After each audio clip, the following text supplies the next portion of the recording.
मेरे ऊपर 36 केस है। क्यों?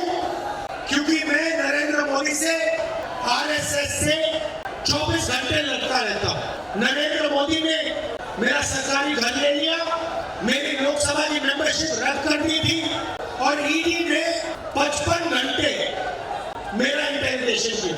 ममता जी का ईडी ने कितना इंटेरोगेशन किया है?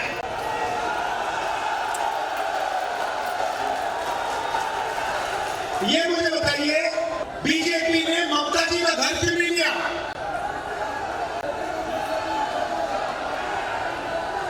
उन पर 36, 38, 40 केस क्यों नहीं है? पूरा बंगाल जानता है कि तृणमूल के लोगों ने भ्रष्टाचार किया। नमस्कार, आप देख रहे हैं झलक डिजिटल और मैं हूं आपके साथ पायल झा। आज हम खड़े हैं कोलकाता के शहीद मीनार के पास, जहां अभी कुछ देर पहले राहुल गांधी मौजूद थे, जहां से उन्होंने जनसभा को संबोधित किया है। वहीं आपको बताएं तो इससे पहले जो वो श्रीरामपुर में जनसभा को संबोधित करके आए थे और अब यहाँ उन्होंने कुछ देर पहले जनसभा को संबोधित किया। इसी तौर पे उन्होंने जो है वो जमकर जो है वो बीजेपी पर निशाना साधा, साथ ही उन्होंने ममता बनर्जी पर भी निशाना साधा।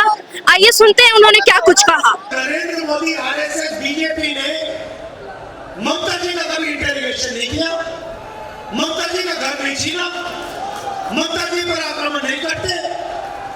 क्यों?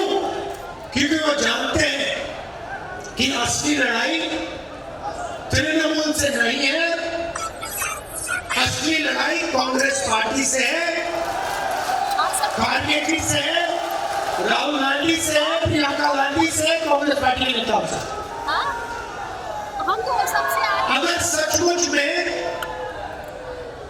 तृणमूल और बीजेपी लड़ाई हो रही होती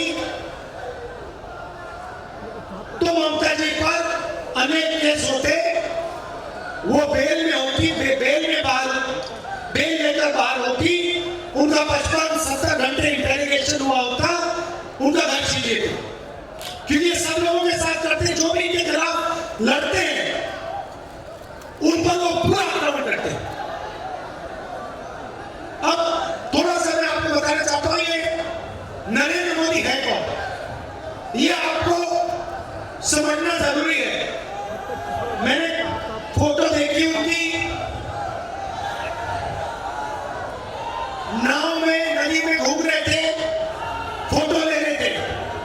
तो मैं थोड़ा आपको बताना चाहता हूं, ये नरेंद्र मोदी जी जो है, ये है कौन?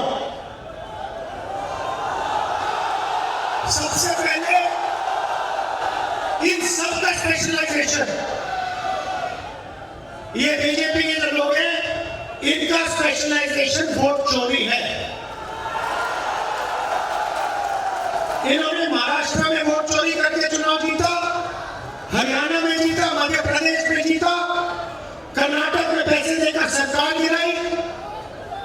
ये इनका पहला काम लोकतंत्र को खत्म करना और वोट चोरी का है। दूसरी बात, आपने यूएस इंडिया डील के बारे में सुना होगा, सुना है? ये नरेंद्र मोदी जी अपने आप को देशभक्त कहते हैं। हर भाषण में कहते हैं मेरी 56 इंच की छाती है और मैं देशभक्त हूं। सबसे पहले अगर इनकी 56 इंच की छाती होती तो जब मैं पार्लियामेंट में भाषण दे रहा था,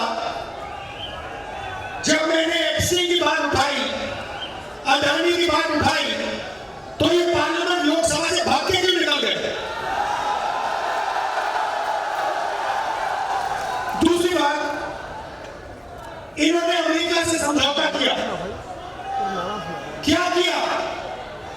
हिंदुस्तान का एग्रीकल्चर सिस्टम जो है, हमारे जो किसान हैं, उनको धोखा दिया और अमेरिकन किसानों को अपना माल हिंदुस्तान में बेचने की परमिशन दी।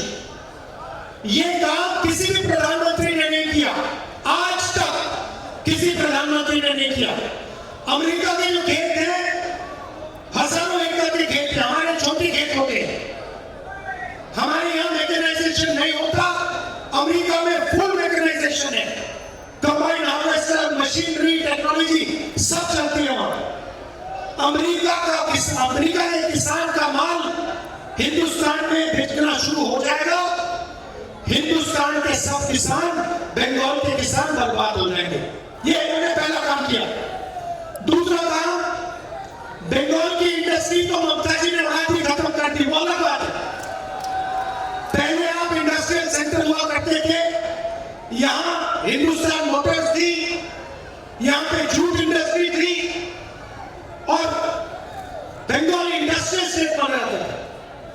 नरेंद्र मोदी जी ने ट्रंप को वायदा किया कि हर साल हिंदुस्तान 9.5 लाख करोड़ रुपया माल अमेरिका से खरीदेगा। भाइयों और बहनों, अगर हिंदुस्तान 9.5 लाख करोड़ रुपया अमेरिका से खरीदेगा तो हिंदुस्तान के छोटे स्मॉल और मीडियम बिजनेसेस सारे के सारे बंद हो जाएंगे। ये इसने दूसरा काम किया। तीसरा काम, हिंदुस्तान का पूरा डेटा जो 21वीं सदी में देश का धन होता है, देश की शक्ति होती है, देश की पूंजी होती है, सारा इसने अमेरिका को पकड़ा दिया। आज अमेरिका जहां भी हिंदुस्तान का डेटा रखना चाहता है रख सकता है, जो भी करना चाहता है कर सकता है। और तीसरा काम, शायद सबसे खराब काम इसने किया। इसने अमेरिका से कहा कि हम उन्हीं देशों से पेट्रोल खरीदेंगे, तेल खरीदेंगे जो परमिशन आप दोगे।